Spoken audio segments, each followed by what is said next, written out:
Couscous எப்படி செய்கிறதுன்னு பார்ப்போம். இதுதான் அந்த குஸ்குஸ் என்று சொல்றது, அதாவது கோதுமை செமலினா. இதுல 1.5 கப் குஸ்குஸ் எடுத்து வச்சிருக்கிறேன். இதுக்கு 2 கப் தண்ணி விட்டு நான் முதல் இதை கொதிக்க வைக்க. இதற்கு தேவையான அளவு உப்பு கொஞ்சம் போட்டுக்கொள்ளுங்க. 1 டீஸ்பூன் அளவுக்கு கொஞ்சம் எண்ணெய் சேர்த்துக்கொள்ளுங்க. அதுக்கு இப்போ நீங்கள் எடுத்து வச்சிருந்த அந்த குஸ்குஸை இதுக்குள்ள போட்டு விடலாம்.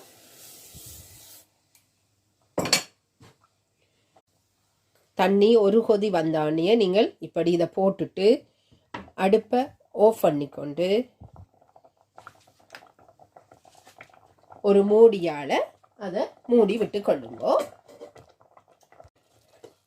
எண்ணெய் விட்டபடியாக நீங்கள் பயப்பட தேவையில்லை, அது குழைந்து வராது. அடுப்பில் இருந்து முறக்கியாச்சு. அப்போ நற்சீரகம் போட்டுக்கொள்கிறேன். அந்த வாசனைக்காக நற்சீரகம் சேர்த்துக்கொள்கிறேன்.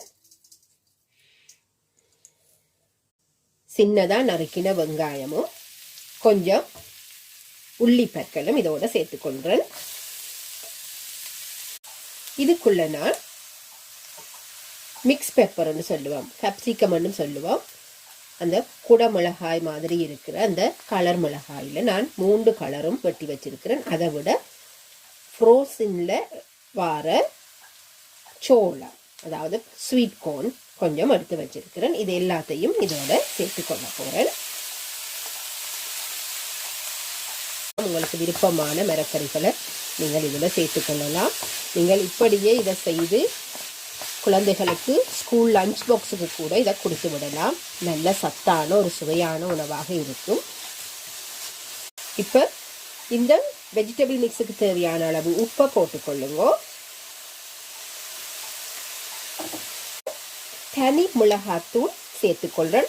நீங்கள் கறித்தூள் கூட கொஞ்சமாக சேர்த்துக்கொள்ளலாம். ஏன்னு சொன்னால் நீங்கள் கறிகள் எதுவுமே சைட் டிஷ் இல்லாமலே நீங்கள் இதை அப்படியே சாப்பிட நல்ல சுவையாக இருக்கும். ஒரு இதில் இருக்கிற மரக்கறி எல்லாமே நீங்கள் அரைப்பதத்தில் சாப்பிடக்கூடியது தான். நல்லா அவிக்க வேணுமென்ற தேவையில்லை. நான் இப்போ இதோட இதை நிப்பாட்டி கொள்ள போகிறேன்.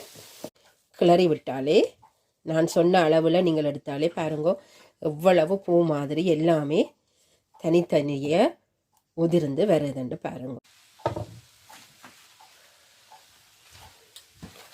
பாருங்க எவ்வளவு ஈஸியான ஒரு சாப்பாடு.